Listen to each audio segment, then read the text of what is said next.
ओम शांति। आज हम ऐसे विभूति को लाने वाले हैं सामने। हम राजयोगी ब्रह्म कुमारी तपस्वी मुरीद आदरणीय शकुंतला दीदी तेलंगाना राज्य में नलगोंडा जिला मिरालगुड़ा जोन का सेवा केंद्र में अपना सेवा देते हुए दीदी को 48 साल हो गया है। अब सोचिए 48 साल क्या होता है, कलयुग का उम्र गया हुआ है। तो दीदी जी को इस ज्ञान मार्ग में चलते हुए चल भी रहे हैं बाबा के साथ। 48 साल का अनुभव है, अनोखा अनुभव। तो आज हम दीदी के साथ शेयर करेंगे कुछ प्रश्न उत्तर के साथ। तो दीदी से हम पूछने वाले हैं, दीदी 48 साल में इस ज्ञान में कौन सी चीज़ आपको प्रभावित किया है, उसके बारे में हमको थोड़ा जानकारी दीजिए। हमको इस ज्ञान में आने से पहला मैंने एक टाइम था, उस टाइम में मैंने हैदराबाद में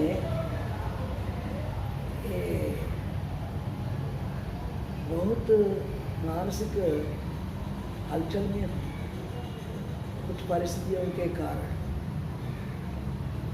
बहुत बार मैंने वहाँ हैदराबाद में चिकड़पल्ली सेंटर के सामने से मैं जाती थी, बस में जाती थी, कार में जाती थी, चलते हुए जाती थी। उस समय मैंने वहाँ एक बोर्ड देखते थे। क्या बोर्ड है वो?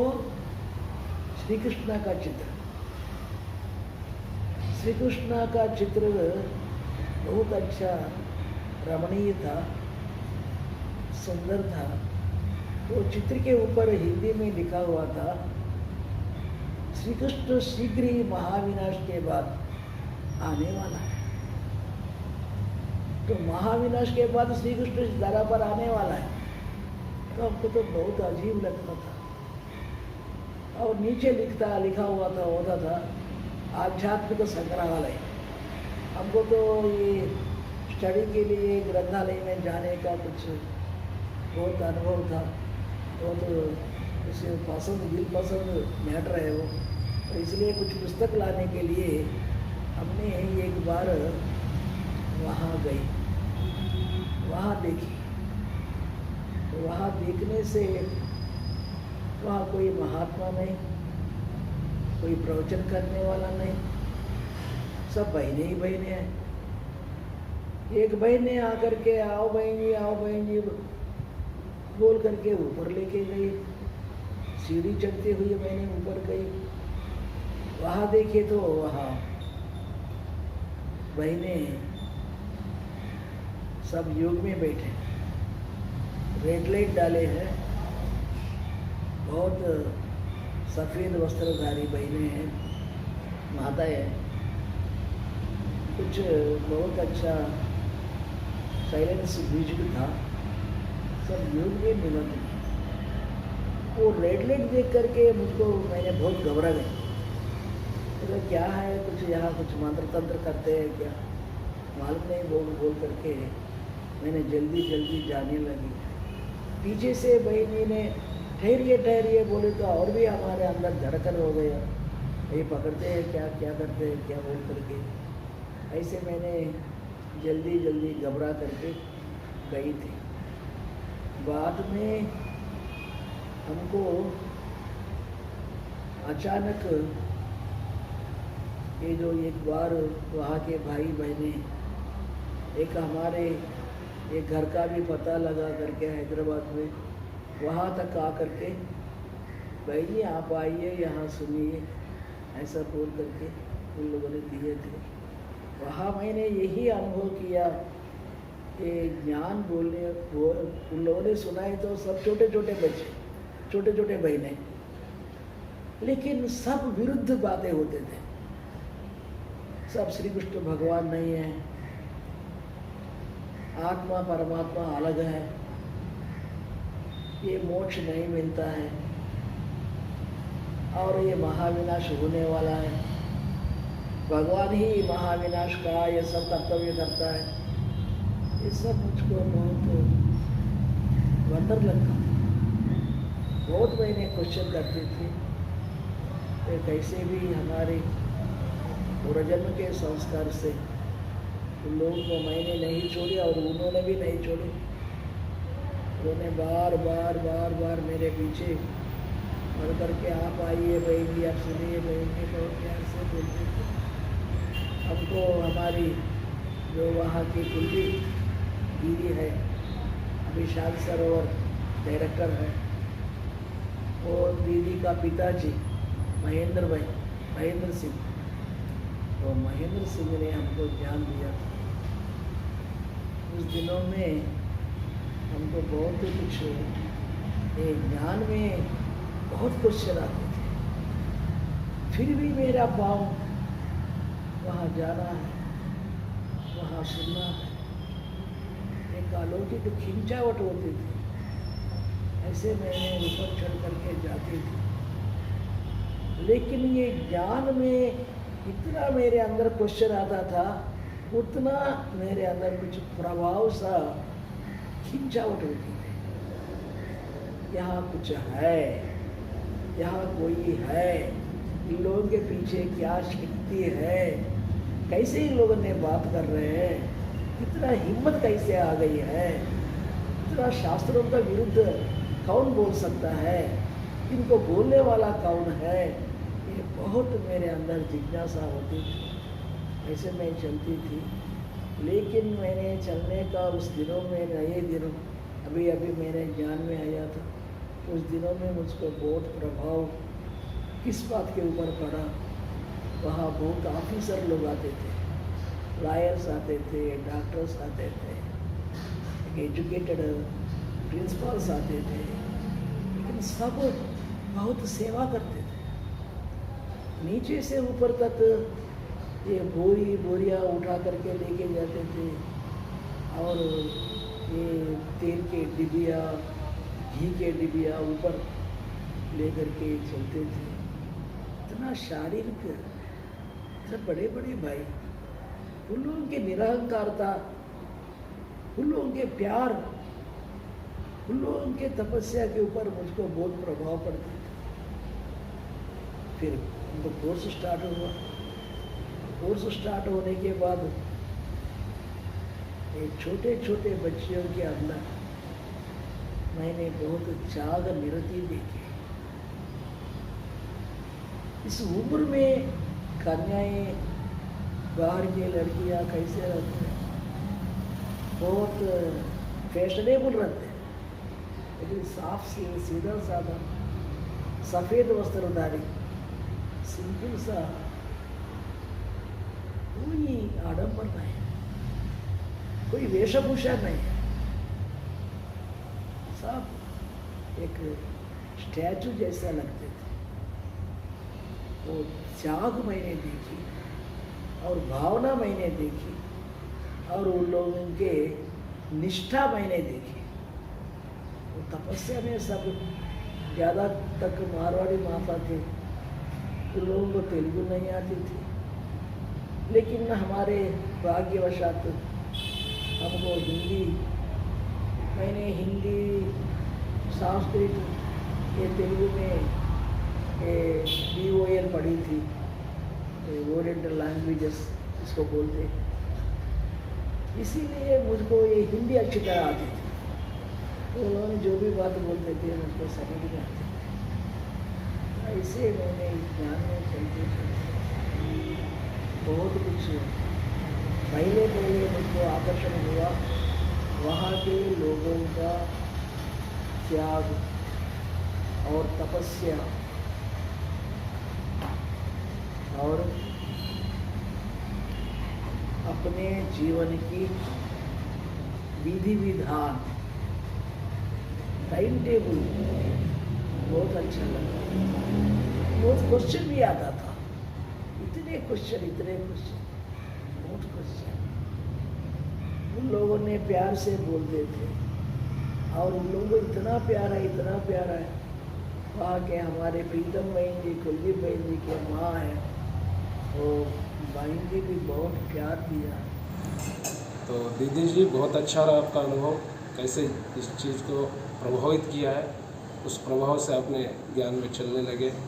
तो फिर दोबारा दूसरा क्वेश्चन है कि जब पहली बार आप जब यज्ञ में आए हैं मधुबन में और चारों तरफ देखा है, बाप दादा को देखा है, तो पहली मुलाकात बाबा का जो दृष्टि पहली बार पड़ी और दादियों को देखा, उसका एक अनोखा अनुभव हमको हमारे सामने रखे। अभी आपने यही पूछते हो, पहला अनुभव क्या है? जब मधुबन गए थे, मधुबन मामूली से हमको नहीं लेके गए थे। उन लोगों ने बोल देते आपने 1 साल तक इस नियमों पर चलना होगा, आपको कैसे हम लेके जाएंगे, ऐसे ऐसे बोलते थे। मैंने बोली नहीं, मुझको तो जाना है, मुझको कैसे भी लेकर के आपको लेना ही पड़ेगा। इतना तीव्र तमन्ना कांक्षा क्यों हो गई है, उसका भी एक कारण है।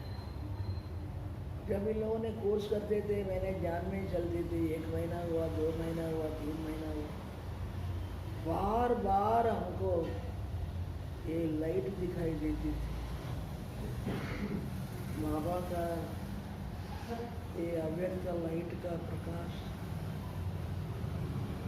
वो लाइट हमने जहाँ बैठते हैं वहाँ चारों ओर फैला हुआ, ऐसा हमको महसूस होता था।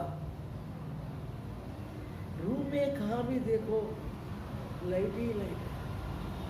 अपने घर में आए तो भी वो लाइट बार बार दिखाई देती, उस पर हमारा मन कैसा निमग्न होता था, पता ही नहीं पड़ता था।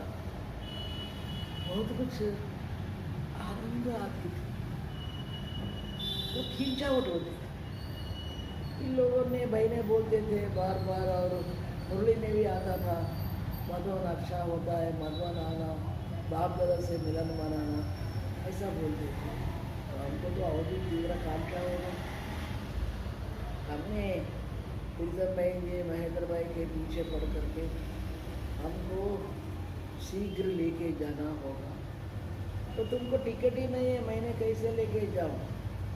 तो टिकट नहीं है तो कोई बात नहीं है, मामूली टिकट लेकर के आपके साथ बैठ करके हम चले आएंगे, ऐसा बोल करके हमने जिद किया वहाँ के बहने से।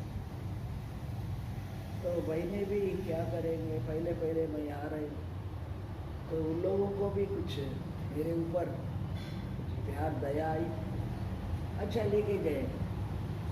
तो मैं समझती हूँ, मैं ज्ञान में आने के बाद ज़्यादा दिन नहीं हुआ, 1 साल भी नहीं हुआ है, सर 75 76 ऐसा मैंने माउंट आबू गई, ऐसा मुझको याद है।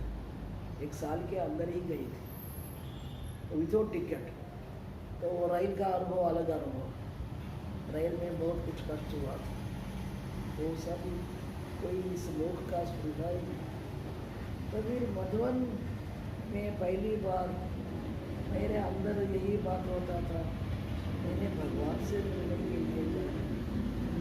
भगवान दरा पर आ रहे बोलते हैं, मैंने ये भगवान को देखने के लिए जा रहे हैं। इससे वो मधुबन पहाड़ी के ऊपर जाते समय भी यही दिल में होती थी, भगवान के पास जा रहे हैं, भगवान के पास जा रहे हैं।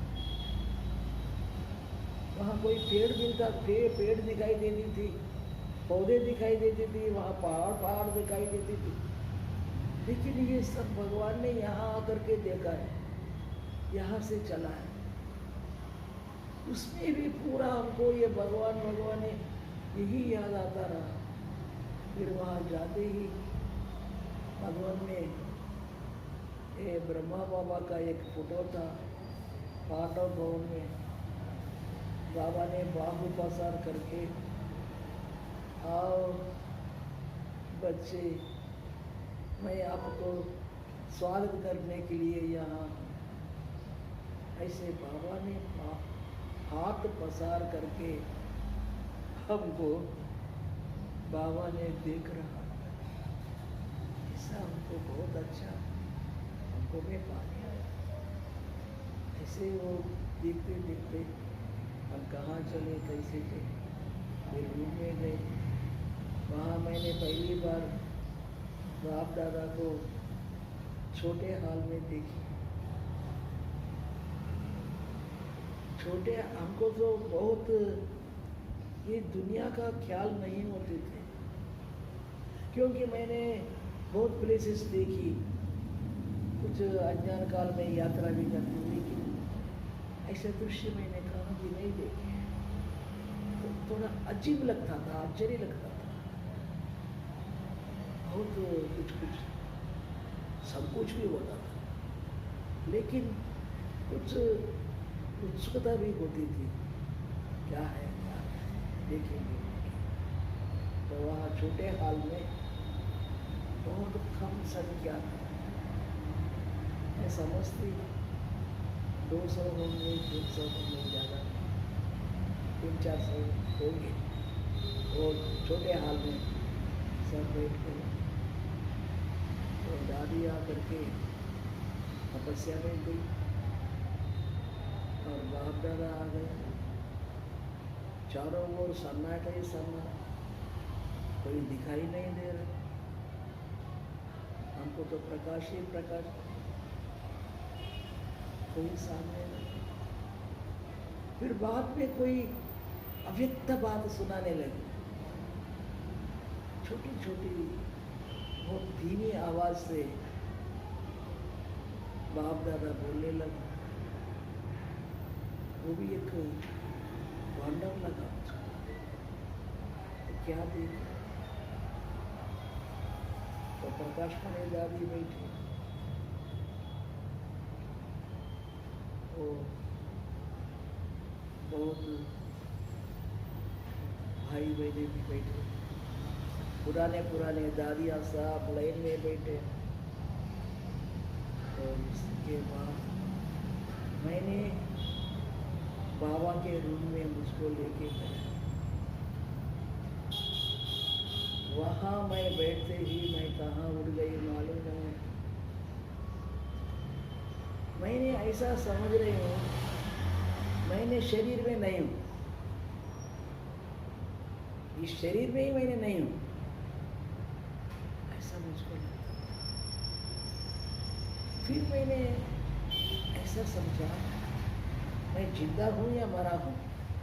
मैंने मुझको मेरे को बहुत ऐसा हाथों से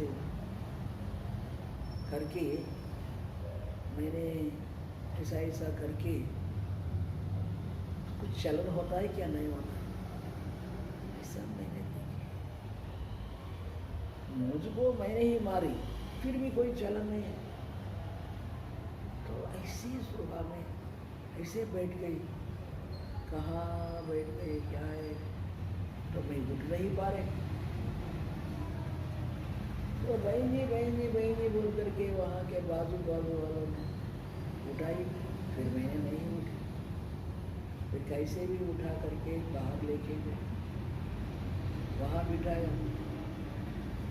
हाँ, ऊपर बहुत है ना बैठने का बैठक है, वहाँ दादी के रूम के बाजू में पांडव भवन के आंगन में, वहाँ बैठ गए। बहुत देर हो गए उस स्थिति से नीचे आने के लिए। फिर बाद में कहाँ भी देखो, किसी को भी देखो, मुझको तो ये लोक में मैं हूँ ऐसा सुहा ही नहीं, कोई अव्यक्त लोक का। हमेशा मुझको ऐसा लगता था, दादियों को देखे तो वहाँ के दादियों को ऊपर से कोई देव या नीचे उतर है, ऐसा हमको ऊपर से एक देवी आकर के वहाँ बैठती। हमने शास्त्रों में पढ़े थे, बहुत देवताएं ऊपर में रहते हैं, ऊपर से धरा पर आते।